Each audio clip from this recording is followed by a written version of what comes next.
In Emilio Aguinaldo College, every hallway tells a story of dreams, friendship, memories, and sometimes silence.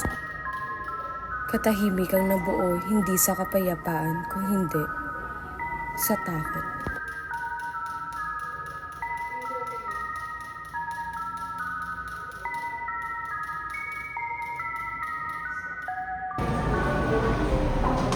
Narinig niyo na ba? May nakakita naman daw ulit sa kanya. Dun sa may main audit. Ha? Yung nabuli? Si Angel, sabi nila, di naman daw siya nawala.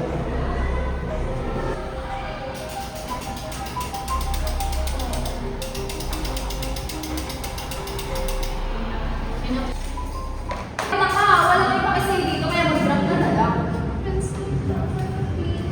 Pagkita ka masyado eh, no? Sa bagay, sa teacher's pet. Napaka-ate. Go girl, umiyak ka lang dyan. Baka kayo may makapansin pa sa'yo. Oh my God, nakakailita talaga yung pagiging pabindi mo. Tara na nga. Tonight, we will uncover the lonely cruelty and the girl who refused to be forgotten. Ano mga asa? Ingat tayo ha. Punta tayong cuddler mamaya. Ulang magbabaot ha. Pwede na nga ako eh, nakaset up na ang camera ko eh. Para katatawa, di ma-record ko. Tignan mo to si Matthew, nakakandila pa. Oo nga no, ba't may pandila pa tayo? Ayaw nyo nun para feel natin. Anyways, the school record said Angel filed the complaint bago siya mawala. Pero na-disregard lang yun.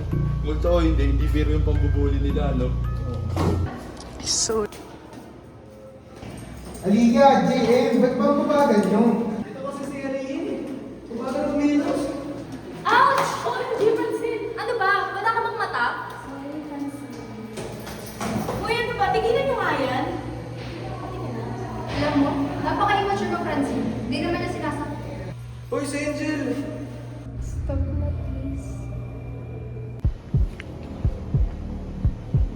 Ano bang hinahanap natin dito? Hindi siya nagpaparamdam para manakot. Nagpaparamdam siya dahil sa mga bulong niya na pilit niyang sinisigaw ngunit walang nakakarinig. Tol! Angel! Nandito kami para tulungan ka! Excuse me?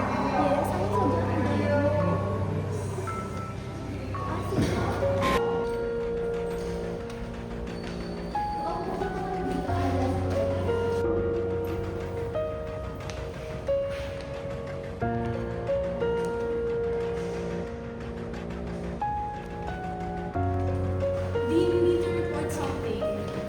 Biktima po si Angel ng bully. Walang nakinig po sa kanya. Bullying and someone's distance.